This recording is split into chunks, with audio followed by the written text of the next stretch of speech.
Oi, minha gente. Sabe o que eu acho mais legal na vida? É que as pessoas sofrem tanto sem necessidade. Sem necessidade.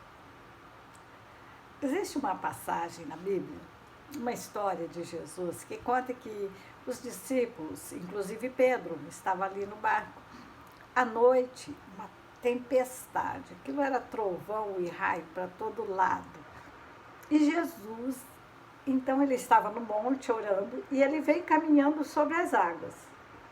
Ali eles começam a ficar apavorados. Imagina no meio da tempestade um vulto vindo sobre as águas. Não é fácil, né? Eles achavam que era um fantasma que vinha. Mas quando eles descobrem, eles veem que era Jesus que estava vindo, Pedro era muito impetuoso, sabe? E Pedro então resolve, fala, Jesus, deixa eu ir andando também sobre as águas para te encontrar, né? Jesus falou, claro, Pedro, pode vir. Pedro foi, então, desceu do barco e foi caminhando sobre as águas. E é interessante que a tempestade continuou, o vento forte, a tempestade no alto mar. Vocês sabem que não é pouca coisa, aquelas ondas enormes. Mas Pedro estava olhando para Jesus. E no momento que ele estava olhando para Jesus, ele não se lembra da tempestade.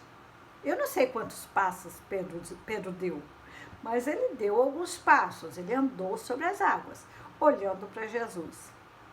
Num dado momento, eu estou no meio de uma tempestade, o vento, olha as ondas, e aí ele acorda e ele começa a se afundar.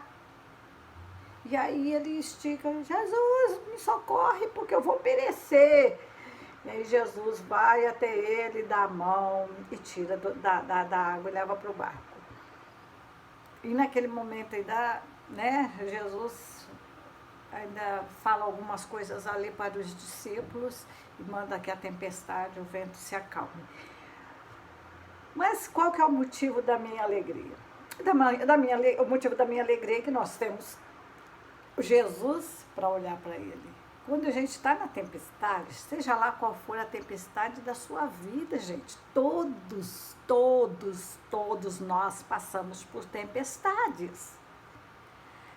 Finanças, casamento, filhos, problemas na igreja, problemas no nosso trabalho.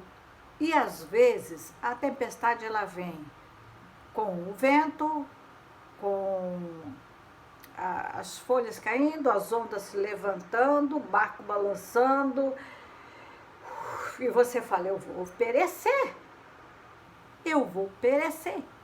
Mas interessante que Pedro, enquanto Pedro estava olhando com os olhos fixos em Jesus, ele não afundou.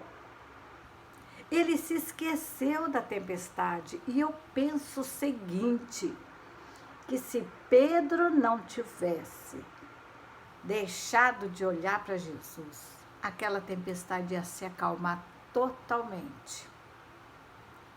Por que eu estou falando isso? Porque muitas vezes a tempestade da tua vida, ela continua, porque você dá importância para ela. Você dá mais importância para ela do que para Jesus. Você olha mais para a tempestade do que olha para Jesus. Eu quero te falar nessa tarde. Olhe para Jesus, não seja como Pedro. Não faça como Pedro. Olhe somente para Jesus. Creia que é só Ele, tão somente Ele que vai te tirar dessa. Somente Ele tem a solução para os teus problemas. Faça isso. Deixo isso como experiência minha para você. Tire os olhos da tempestade, tire os olhos da dívida, tire os olhos da dificuldade, tire os olhos da escassez, mas olhe para a abundância que Deus tem para te dar. Sabe por quê? A fonte dele é inesgotável. Você tem que olhar para ele, porque é de lá que vem a tua vitória e a minha também. Tá certo? Fique na paz. Um beijo no teu coração.